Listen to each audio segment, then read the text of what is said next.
Welcome, everyone, to Musicians and Astrology. It's back, the show in which we speak about musicians and their astrology charts. We had done Tracy Chapman, and we also did Robert Smith, Aries and Taurus, respectively. And due to us now being in the waxing new moon in Cancer cycle, we're going to be focusing on George Michael today. In fact, even though we're under the waxing Cancerian moon cycle, the sun is now in Leo, which is very, very cool because George Michael had very, very strong Cancer in his chart as well as Leo, which we're going to talk about. So I'm excited. You let me know if you have any questions, if you're in the live or if you are in the comments, if you're watching this after the live.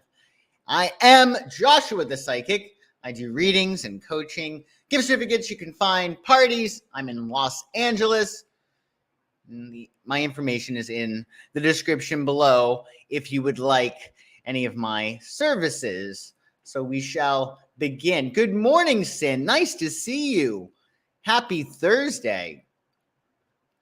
So George Michael, if you're not familiar, hey, Ally from Canada, nice to see you. Woohoo!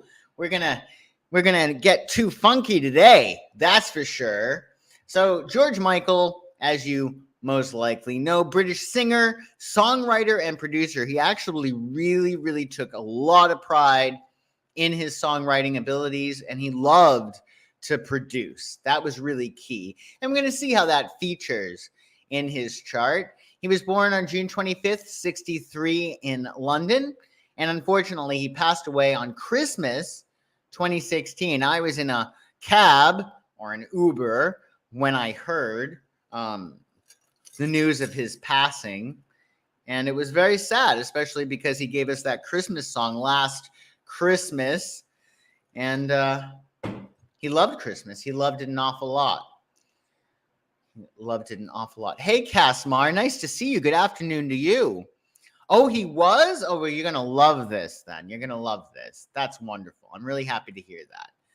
So, as you may have known, he started with Wham. Make sure you include the exclamation mark. My goodness. Don't forget that. So in the 1980s, George Michael gained international fame as one half of the pop duo Wham alongside Andrew Ridgeley. Now, Andrew Ridgeley is super important. He's an Aquarian. We didn't run his chart today. Maybe one day we will. But essentially, George Michael, when he was in grade school, he was like this new kid on the block in grade school. Grade school or high school, I'm not sure. He was in school. Anyway, he was new. And the teacher, I guess, said to the class, like, who wants to, like, be friends with this new kid?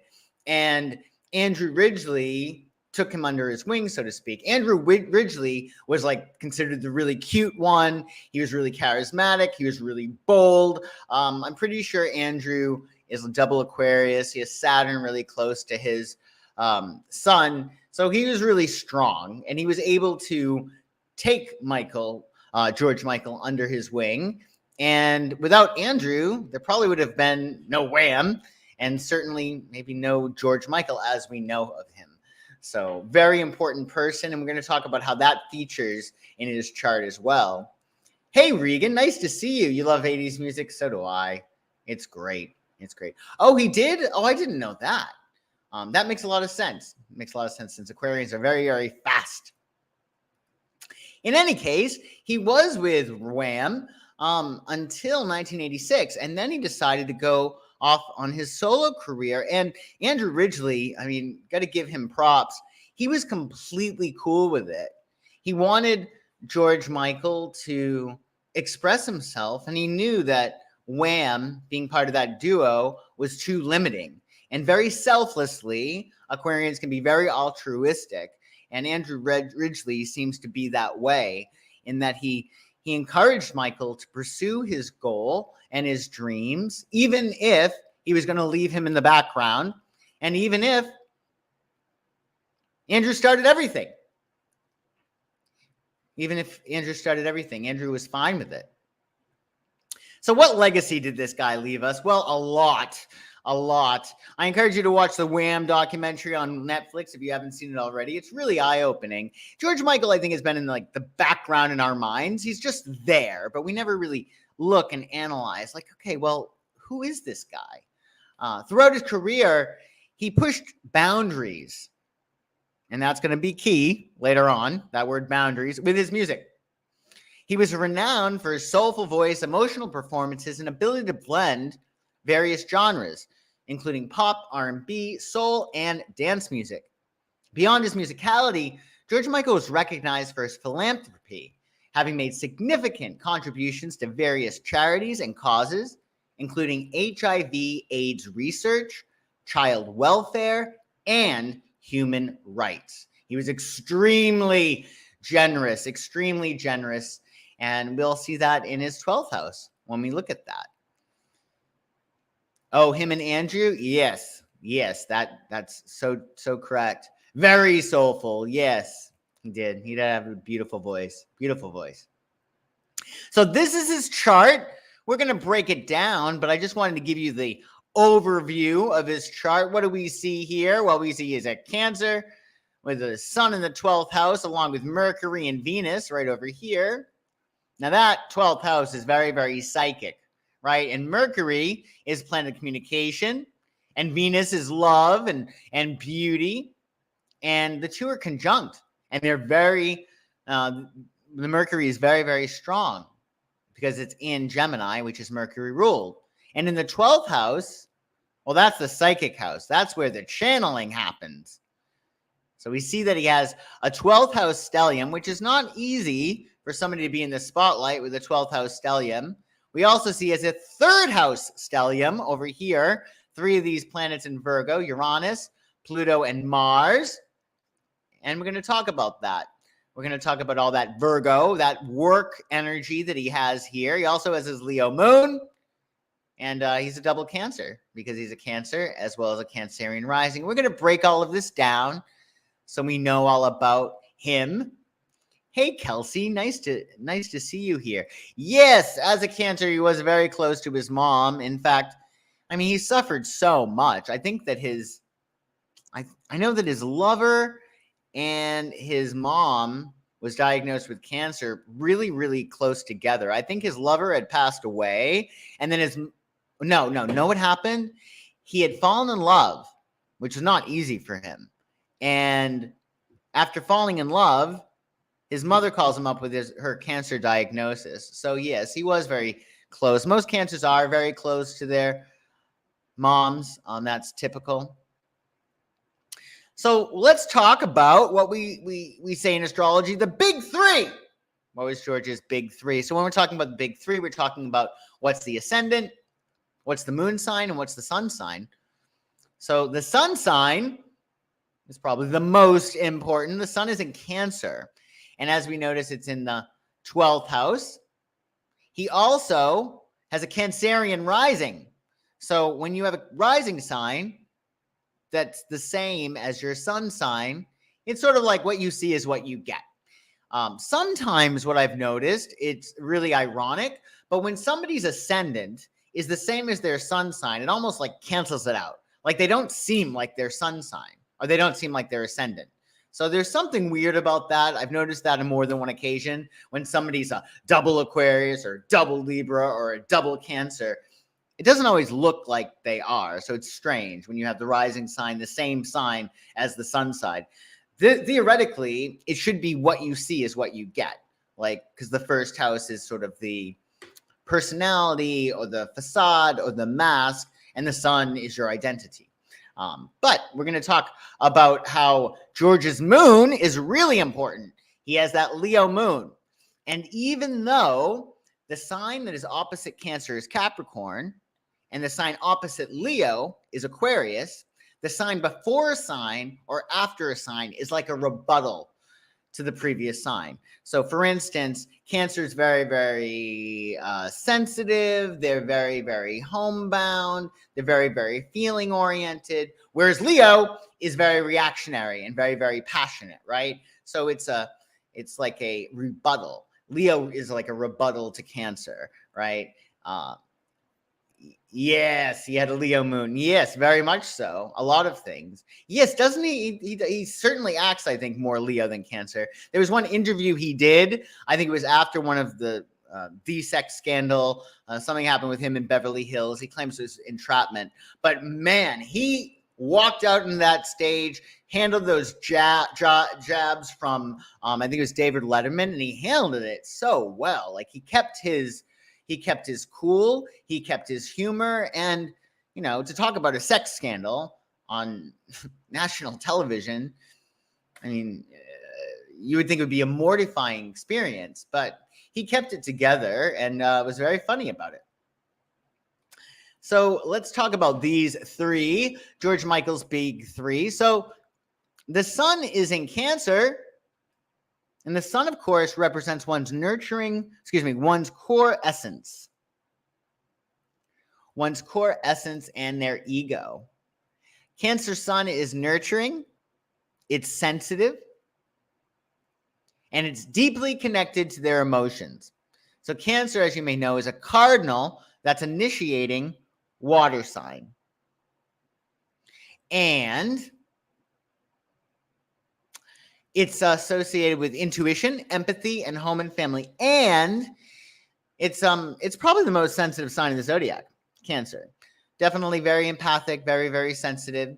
So keep that in mind. And his moon was in Leo. So the moon in Leo is the moon in particular is one's emotions, it's their instincts and their inner self. Now, the Leo moon gives a vibrant, dramatic, warm, and generous emotional nature. Not only was he generous philanthropically, but he was a very generous performer. I mean, if you ever see any of his live performances, he gives so much. And it doesn't seem like it's taking a lot out of him, which I think is linked to his 12th house, in which he's very, very much connected to source and very much connected to spirit naturally, especially with his sun there. He's a fixed, the moon in Leo. Leo is a fixed fire sign. Fixed meaning stable. They like the status quo. It's not broken. Don't fix it. That's the fixity of Leo. And Leo is known for creativity, passion, and loving the spotlight. They are striving. They're striving for the light. They want to be in the light. The Cancerian ascendant that George Michael had, that's the rising sign. The rising sign is the impression one gives to others. It's their outward behavior. So with the Cancerian rising, he came across as nurturing, protective, and strongly connected to his roots, and being really focused on prioritizing emotional security. That's really key with Cancer, is emotional security. So with his big three, because Leo is ruled by the sun and Cancer is ruled by the moon, and his sun is in Cancer and his moon is in Leo, his Leo moon and his sun are in what is called mutual reception. So the Leo sun connects with the moon, and the moon in Leo connects with the Cancerian sun connects with the Leo moon, and the Leo moon connects with the Cancerian sun, because Cancer is ruled by the moon and the sun is, Leo is ruled by the sun. So the two work really, really well together. Now, these are the two luminaries, right? So that's why George Michael was so powerful, because he had the two luminaries very, very prominent in his chart, in his big three. Very, very bright star. So the thing is that when he has a Cancerian rising, that makes the moon the ruler of his chart. And George Michael's moon was in Leo. So the Leo energy is accentuated. So when we look, we say, okay, when we're looking at a chart, you say, okay, what's the rising sign? Okay, he's a Cancerian rising. What planet rules Cancer? The moon is a planet in astrology. So the moon is in Leo. So when you have Leo moon being the ruler of the chart, that Leo is really, really significant. And I agree with you, Sin, that he looks more Leo than Cancer. And I think he certainly acts more Leo than Cancer as well. So never underestimate the planetary ruler and its sign and placement in the chart. It's really, really key. You can get so much information about that. Like somebody might be a Sagittarius rising, but then their Jupiter is in, let's say, Pisces. And it's very, very different, right? Because Jupiter is the ruler of Pisces. So always look at the ruler of your ascendant and its sign and house placement, because that's going to give you lots of information about your chart or any chart you're looking at. So because the moon is the ruler of the chart, and George Michael is a moon child, was a moon child, being a double Cancer, we're going to focus mostly on the moon in this video. So the moon in an astrology chart represents our emotions, it's our instincts, and our subconscious mind. It signifies our emotional needs, how we nurture ourselves and others, and how we respond to the world around us instinctually. Also, to another extent, it can be about the relationship that you perceive between yourself and your mother. That's why you could have two siblings, right? And their moon signs are very different. They had a very, very different experience of their mother, right? So the sign the moon is placed in at the time of your birth describes your emotional nature. So that's Leo for George Michael, a very passionate, emotional nature. While the house, he has a second house Leo moon, the house it occupies points to the area of life where those emotions are primarily expressed and experienced. So the second house has to do with your talents and your abilities and money, right? And your voice. The second house rules the voice. And in Leo, with the moon in Leo in the second house, he performed with his voice. So we're going to focus on this second house Leo moon. It's a big deal. That moon in Leo is bold and dramatic, creates a bold and dramatic emotional nature, and Leo craves the spotlight. But you got to look at the whole chart, and we're going to do that today. But on its own, Leo wants attention. They feed off of attention. They want applause, and they want an audience. They do not want a critic. They don't. They want applause, right? So emotional well-being is closely tied to his sense of security and material comfort because that moon is in the second house. And the second house has to do with security. It has to do with stability. It has to do with money. And you could also say that it has to do with sensuality and the voice, right? So there's a need, the moon, to express the moon is voice, second house. And also you could say with that Leo moon in the second house, Leo, he takes pride. Leos take pride in things in his second house, right? So he takes pride in his talents, his uniqueness, his voice, and also his wealth. Oh, you don't care for the critics either since a Leo. Yes, no, I get it. I understand. But again, with that Cancerian rising that he had, he's able to put on an armor. I think Cancers sort of have no choice but to put on an armor and really embody the quality of grit. Because Cancer is the most emotional sign of the zodiac. So if you're waiting to feel like you want to work on a project or feel like you want to go on a diet or feel like you want to work out, you'll be waiting forever because emotions feelings are temporary and you can't make your plans based upon your emotions or your feelings, right? So what Cancer does, because they're so emotional, I don't want to say detach, but they sort of lose themselves like the ocean in whatever their objective is. So like Tom Cruise, for instance, under the sign of Cancer, he gets into a role, he throws his whole self into it to the point that if he wanted to get out of that role, he wouldn't be able to, right? Because he's already in it. That river is running, or that ocean tide has taken him under. So there comes a point, it's very much like the Chariot, in that you put your intentions, you get your subconscious mind and your conscious mind to be in alignment and to go in the same direction. And then you just surrender. You just do what you're supposed to do. following your impulses. So the Chariot card, I think, is really significant in terms of this chart for sure.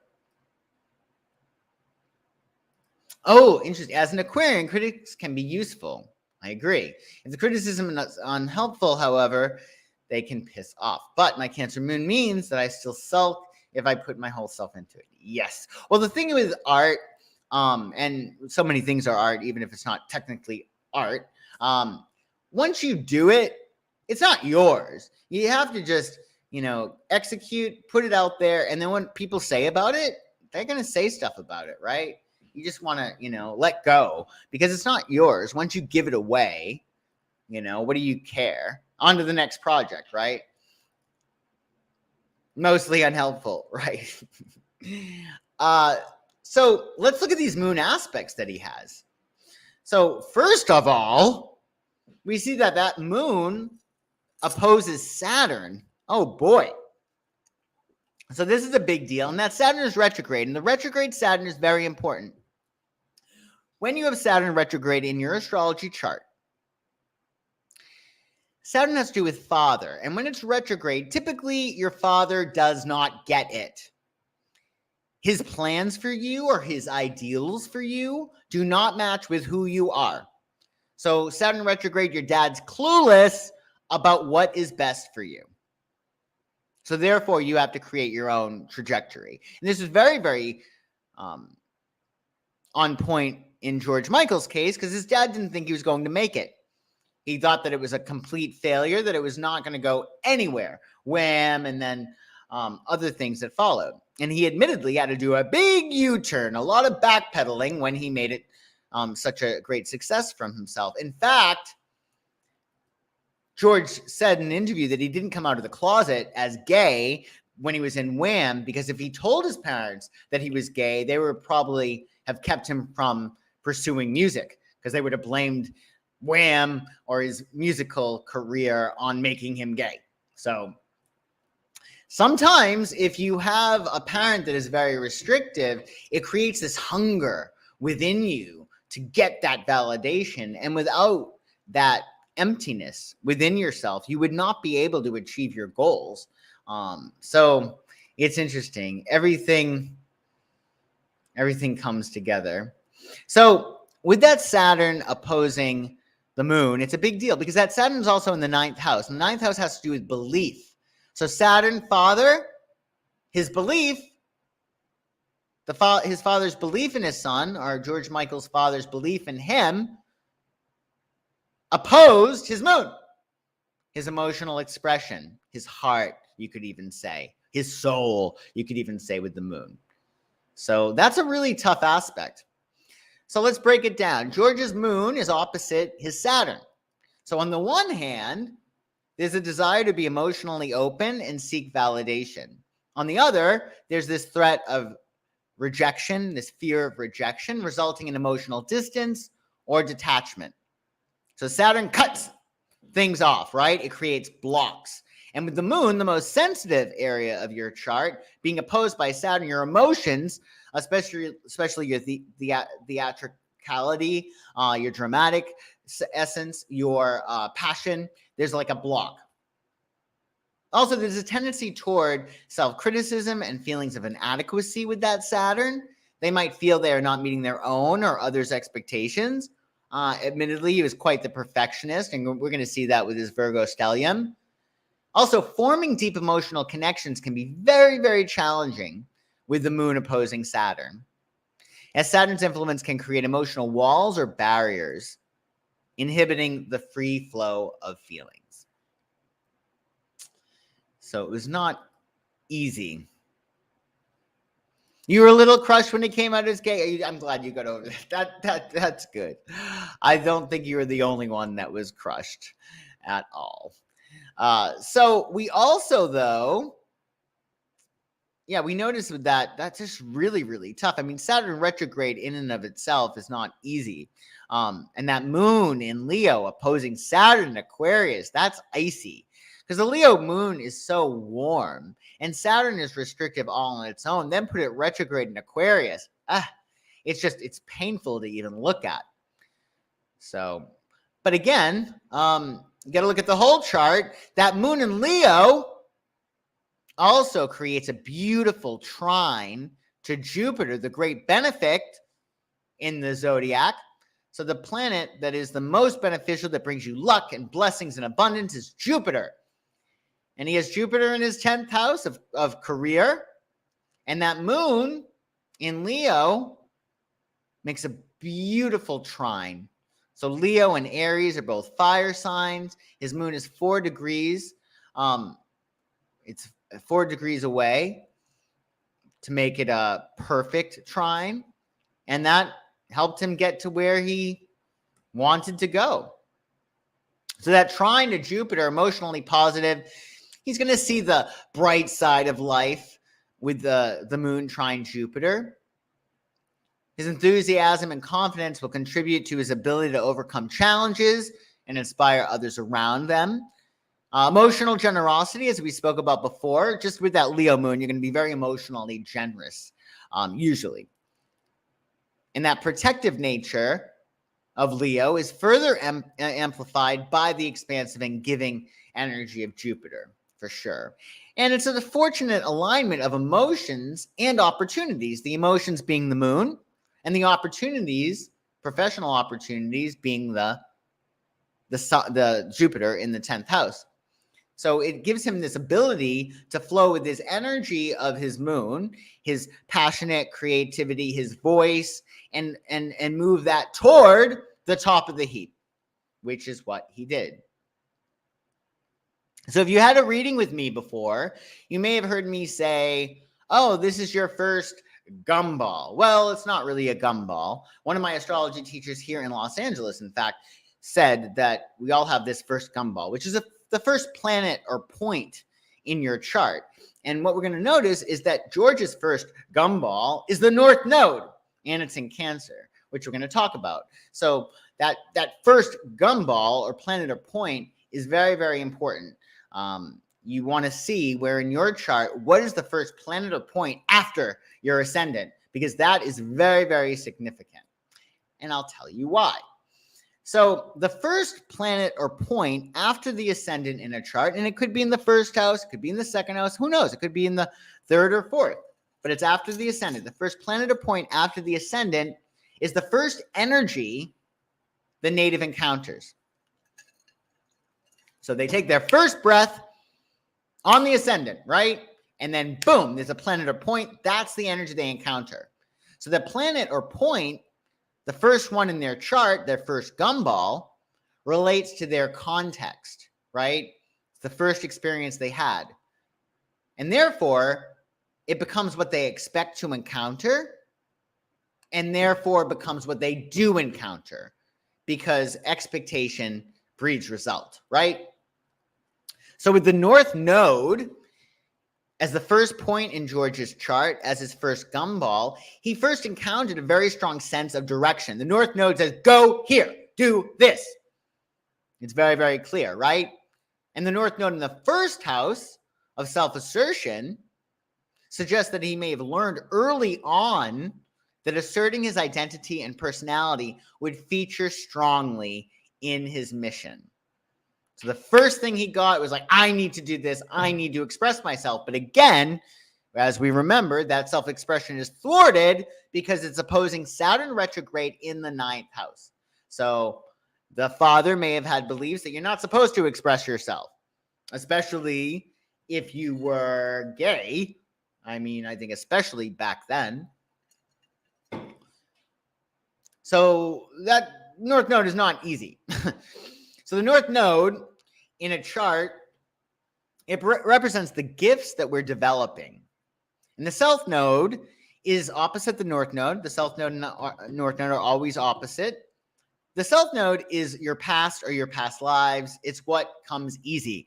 One of my astrology teachers in New York City, she used to say that your South Node is like your ice cream sundae. It's easy for you. It's very easy for you to fall back on. And your North Node is like your spinach, right? It's what you have to do.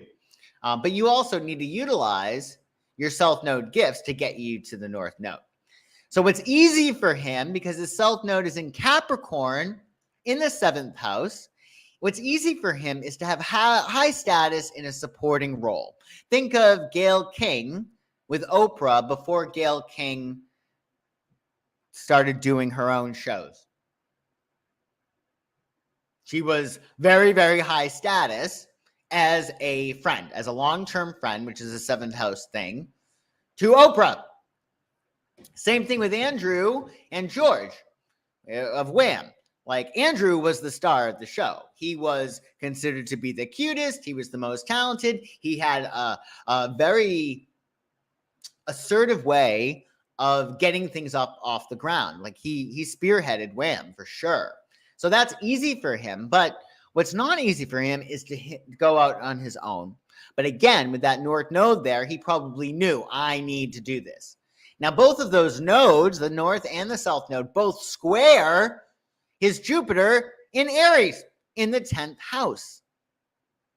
So there's big challenges, but this is a perfect example of how squares can really create a certain amount of pressure that really results in great, great success. It's like how diamonds are made under pressure, right? So the nodes squaring the 10th house, the Jupiter in the 10th house, represents fated challenges with authority, structure, father, and fame. You loved it as a kid? I made myself love spinach. I love spinach now too, but I forced myself to. I really like spinach and liver. Liver? Oh my goodness. That's surprising. I can't do the liver, but I love myself some spinach for sure. So that's really interesting with that square. And you could even say with that, his issues with fame. Like for, I think it was at least one record, he didn't want to do promotion for it. You got to promote your album, dude. But he didn't want to. So, there's that square, but still he was able to succeed. But definitely big karma around authority, structure, father, without those squares for sure. So the North Node challenges are very, very difficult in this chart. To fulfill his North Node, he has to assert or show, that's the first house, very visible. He has to show his emotional security, and that's particularly difficult because he's a stellium, which is 3 or more planets in the 12th house. Now, the 12th house is behind-the-scenes activity. With his sun there, as well as his Venus and Mercury, he much prefers to be behind the scenes. And it's believed, actually, with people with the 12th house sun, that they actually get punished when they are put in the spotlight or when they put themselves in the spotlight. Usually with the 12th house sun, you have to be self-sacrificial because you were too much of a big head, so to speak, in your previous lifetime. So a lot of times you'll see 12th house sun people, when they put themselves in the spotlight, things go south. They're typically going to be more of a supporting or behind-the-scenes character. What's interesting, too, is that George had his Venus in his 12th house, and because the 12th house is hidden, his beauty, he wasn't aware of it. In fact, you will actually hear him say in interviews that he never thought that he was good looking at all, which many people would strongly disagree with. But when you have Venus in the 12th house, you don't recognize your beauty because the 12th house is hidden. Further, oftentimes with the 12th house, especially when the sun is there, there's, issues in terms of your identity, but it stems from, in some respects, your father. So when you have the sun in the 12th house, oftentimes it's linked with shame, secrets, or absenteeism around the father. And I'm not sure about his relationship with his father. I know that his father was very much a naysayer when it comes to his career. And with the other aspects in the chart, we can say that wasn't an easy dad to deal with for sure. But the 12th house sun, again, it's interesting. I think that from what I gathered, George Michael's mother was a really, really, really hard worker, which says to me that, well, his father probably was not. I may be wrong, but typically if the woman is the breadwinner in the family, there's a reason for that. especially back then in the 60s. So yeah, there's issues with that, and there's a problem because the father creates that level of structure and stability, and if he's hidden or he's absent or closed off in some way, it makes it really hard to sort of ground yourself. But remember, George met Andrew Ridgeley, and Andrew Ridgeley is very, very strong Saturn in his chart. He's an Aquarius. He may even be a double Aquarius, and Saturn, planet of discipline, restriction, and responsibility, is very, very strong in Andrew's chart. So he was able to manifest this person that actually, even though he was young, had his shit together. And Andrew did, and really was responsible for George's success. No doubt about it. And then you have that Leo moon. It's actually making a beautiful trine to Jupiter. So all's well that ends well. That makes things a lot easier. And also the chart ruler is the moon in Leo. And that, you know, that beautiful trine with Jupiter, just, it makes everything come together. So this is an example of how when a chart ruler makes a really positive, beneficial aspect, it will offset the others. So the trine from his second house Leo moon to his Jupiter in Aries offsets all of that 12th house stuff. I mean, there's going to be still issues, right? But it's much stronger because the moon is the ruler of his chart. Also, we noticed that George had a third house stellium. So a stellium is 3 or more planets. And the third house has to do with thinking and communications. And that's very significant because he very much saw himself as a writer. He loved songwriting and took a lot of pride in his ability to write songs. Hey, Gayla, nice to see you. No worries. Better late than never. Oh, I'm glad, Regan. I'm glad. Regan's a Cancer as well. So let's talk about that third house stellium. So you get Uranus there. Uranus is fast, right? It's flashes of insight, inspiration, genius, fast ideas. Third house is thinking. So he's a fast thinker. And also got to remember that he also has Mercury in his 12th house. So he's getting a lot of downloads from spirit, most likely in this lifetime. He has Pluto also in his third house. So third house has to do with your immediate environment growing up. So Pluto is about significant changes in the immediate environment, leading to a desire of control over your surroundings. So if you have Pluto in the third house or even the first house, then it's a matter of you might find yourself a control freak in some way, right? Because your immediate environment experienced lots of upheaval and destruction even. And also third house Pluto being the secrets, third house being communications, highly selective in what they reveal. Also Mars, and that Mars is really important, we're going to talk further about, but that Mars in the third house is highly competitive, quick to react emotionally, and also, again, a fast thinker. 1 moment. Oh. Go away, Surrey. Surrey, go away. Surrey, go away. Okay. Sorry. Combining these energies, George likely had a strong desire to express his individuality and his ideas, third house, communications, but also encountered challenges relating to communication, perfectionism, because it's all in Virgo, and also emotional intensity.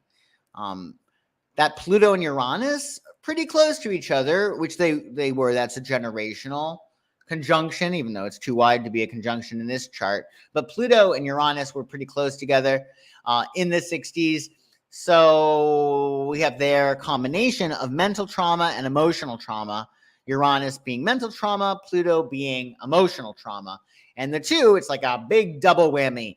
And in his third house, it has to do with his thinking, his environment, his socializing, etc. Probably bullying, probably some kind of criticism, stuff like that.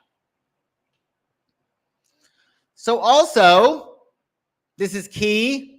George had a grand water trine. Look at this. He has the Cancerian ascendant at 17 degrees. he has Neptune and Scorpio at 13 degrees. And not only does he have Chiron at 14 degrees Pisces, but also his midheaven at 16 degrees Pisces. So this is a grand water trine. So a grand water trine is a configuration formed when 3 planets are evenly spaced, approximately 120 degrees apart, creating an equilateral triangle within the water signs of the zodiac. It represents heightened sensitivity, emotional depth, and intuition in the individual's chart. Because the water energy, when you have a trine of any element, but because in George's case, the water energy is so easy, we have to tell people who have trines, grand trines in their chart, to mind the trine. So you want to always mind the trine, because if you're not aware of how gifted you are, then you're going to not utilize your talents. So if you have a grand trine in your chart, even in a solar return chart, even in the progress chart, or even you want to make sure that you're minding the trine. Otherwise, it's like all of that talent might not go anywhere, right? So mind the trine. He had all of this water energy, which again, it's every gift is a curse. With all that water energy, he's super creative and super spiritualized and also super sensitive and also super emotional. So it works both ways. Kurt Cobain also had a grand water trine in his chart. So it's not easy. Does that happen? I don't think I see it that often. I know I see it with a lot of celebrities as opposed to everyday people, but it's pretty awesome. And you probably will have one in one of the charts that you have, be it or something that's close to it or moving toward it in a progress chart, a solar return chart, or even the new moon before your birth chart, which we're going to talk about probably next week. These different ways of going about looking at your charts to find out what's good. But not only is it a grand trine, it's a kite. It's a kite because we have Mars in Virgo here making a sextile to the Cancerian rising, also a sextile to Neptune and opposing Chiron. So a kite in a chart, it's essentially a trine with an opposition, right? So you have a kite, it involves 4 or more planets or points in a birth chart. It combines a grand trine, which are 3 planets forming that equilateral triangle, with an opposition, and the 4th planet is the focal point, which forms sextile aspects, 60-degree angles, to 2 of the planets in the grand trine. So that creates a kite. So we see here, I'll just show it to you this way, just so it's easy. So you have the grand trine here. See, here we have our grand trine between the rising sign of Cancer, the Neptune, and then you have Chiron, right? But then you have over here Mars at 11 degrees, which is opposing Chiron. So then, because we have that opposition, that Mars makes a sextile to the Cancerian rising, a sextile to that Neptune and Scorpio, and that opposition. So the focal point of this kite is Mars. So the kite is really, really key. It's considered positive and can offer opportunities for great growth and success. People with a kite often have unique talents and abilities that can lead to higher achievement and personal development. And where's that focal point? It's Mars in Virgo, which is working hard. It's also a very physical energy, which might explain, I feel like George Michael and sexuality are very much tied together.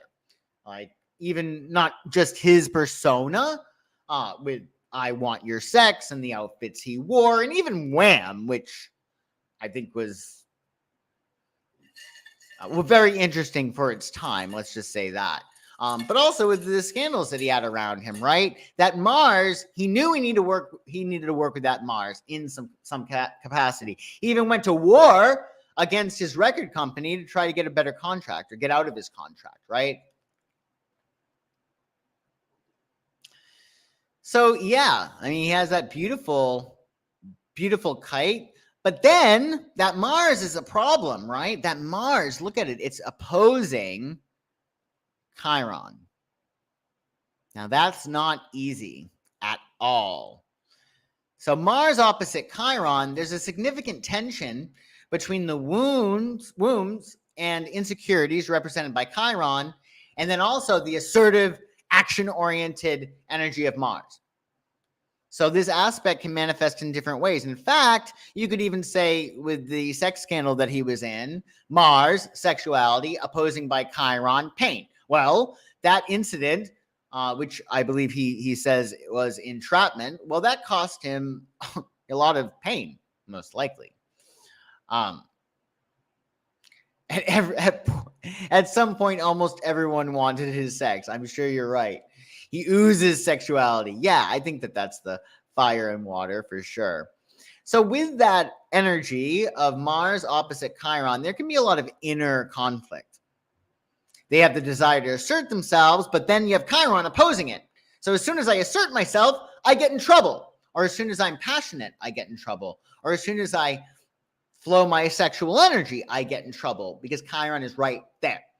So it also can be unresolved patterns from the past related to conflicts, aggression, and impulsive behavior, which also links to the sex scandal or scandals. I don't know if there is more than one. So with Chiron, it's a matter of, it's a past life thing, right? It's a past life thing, but you're bringing it into this life. So if you have Chiron, where he did, like say in the 9th house, it has to do with your beliefs, right? Or somebody else's beliefs, which then become your beliefs, right? But this karma with beliefs came way before this lifetime. It was a past life thing, but you're also dealing with it in this lifetime too. Positively, Mars opposing Chiron, it can be healing through action, advocacy, and empathy, standing up for those who are vulnerable. As we said, he was quite the philanthropist, giving a lot, significant contributions to charities. Now that Mars, it's not easy. It's making squares to Venus and Mercury. Not easy at all. So Chiron is also making a square to his Venus and his Mercury. So there's a big issue here. But again, squares make stuff happen. But there's an issue between his communication skills, 3rd house Mars, right? And asserting himself, and also on a subconscious level, what he believes to be right or true, or the information he's getting from spirit. I think that the square between the 3rd house and the 12th house is like what I'm thinking based upon my 9th house, the woundedness that I've been taught from past lives and whatnot, is making my thinking conflict with what I know spiritually. So it's almost like your brain, 3rd house, from what you taught, which is problematic because you got Chiron and Saturn in terms of the 9th house, what he was taught by authorities, it's conflicting with what he's getting from spirit. So it's almost like, well, I feel like I should do this, but I shouldn't because this is the way things are, right? But again, squares make things happen for sure. So he also has a yod. Oh my goodness, a yod. What else is there? So a yod is called the finger of God, or a finger of God, right? You got Venus and Mercury in this yod. They're together. They're conjunct at 15, 13 degrees Gemini. And that's sextiling Jupiter, because Venus and Mercury at 13, 15 degrees Gemini makes a sextile, a really harmonious 60-degree aspect with Jupiter, which really, really is nice. So that's cool because what he channels, his spirituality, his downloads that he gets from spirit, he's able to bring to his career, 10th house Jupiter. So that's nice, but that Jupiter makes a quincunx, an awkward 150-degree angle with his Neptune. Not only that, but oh no, his Venus and Mercury also make a quincunx or an inconjunct with Neptune. which requires some kind of adjustment. But where is it pointing? It's pointing to Neptune and Scorpio in the 5th house, which we're going to talk about. So the 𝐈𝐻, a 𝐈𝐻 is a unique and rare aspect. This one's pretty rare. It's formed by 3 planets or points in a chart. It looks like a long, skinny triangle with 2 planets forming a sextile, as we had seen, and both of them forming inconjuncts, 150-degree angles, inconjunct, quincunx, same difference, to a third, the tip of the triangle. So the finger of God points to one's special purpose or mission that the individual is meant to pursue. In George's case, the finger of God is pointing to Neptune in Scorpio in the 5th house. So Neptune is music, spirituality, art. Scorpio is transformation. So we're talking about transformative art. And in the 5th house, it's about creation. It's about creation. What was he supposed to heal? I believe it's mostly his beliefs. His beliefs, because that Chiron and Saturn are both in the 9th house. And I think that's where there's the most tension, especially with this Mars opposing Chiron. So I believe it's a 9th house stuff, mostly. So this finger of God, look where it's pointing to. It's essentially saying we have an issue here, we have a problem, but it's pointing to Neptune in Scorpio, which makes perfect sense, because if you think of George Michael, what did he do? He transformed music. Okay, Scorpio, transformation. He also, again, in terms of sexuality, that's very, very Scorpionic. And Neptune, what is Neptune? But Neptune it's evidence of God. Okay, like supermodels, for instance. I always say Cindy Crawford, who is a Pisces. Neptune does rule models and beauty, and it's this heightened sense of Venus. It's like exalted Venus, right? And that's what Neptune is. And what do we know George Michael for? Well, I think particularly for his videos, specifically the Freedom 90 video. The Freedom video, which featured Neptune, all of these supermodels, right? So it was really, really clear with George with his 𝐈𝐻, go here, do this, transform, Scorpio, be creative, Neptune, 5th house, right? And to really exalt that level of Venus, which he did, not just in terms of the videos that he did, but also in terms of his musicality, right? So this is super clear and on the nose. What he was pointed to do, and he did it. He did it. So, of course, there are other aspects, but I have to roll. But I wanted to find out, does anybody have any questions or comments, either live or in the replay? If you're watching the replay, you can always put questions or comments down below, and I will respond to them. But does anybody have any questions or comments besides your great comment, Sin, about what he was supposed to heal? My answer is probably a lot of things, but particularly the 9th house, his beliefs, especially around beliefs in terms of father, right? Because if you think about it, if your father is the ruler of the roost and his beliefs are out of sync with what is possible because he's severely limited himself, it's going to be natural that he's going to limit his child. Yes, he certainly did. He had a lot pushing him to his destiny. Well, again, with that North Node, it was really clear, like, go here, do that, right? Great chart, for sure. Let's see. Would he have known or felt he was supposed to create music? I would think so, if only because he loved producing and he loved songwriting. But in terms of performing, he wasn't as keen on performing. I think that if he had his druthers, he would have just produced and he would have just written songs because he didn't really like the spotlight. For instance, whenever he had an album, he did not want to promote it, which comes with the territory. You create an album, you need to promote the album. You got to do a video for it, etc. With the Freedom 90, he did not want to promote that album. So he had all these supermodels do it, and it worked out great. So he was able to have his cake and eat it too. I think that he knew that he was supposed to at least creatively express himself, for sure. Oh, I'm so glad, Ally. Thank you. Thank you.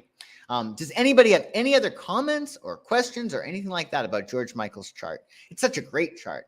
I can actually show you the very beginning in case you want to see what it looks like. What a great chart. Let's see. So this is his chart if you want to take a gander. So nice, right? It's a splash. There's planets everywhere. So fascinating.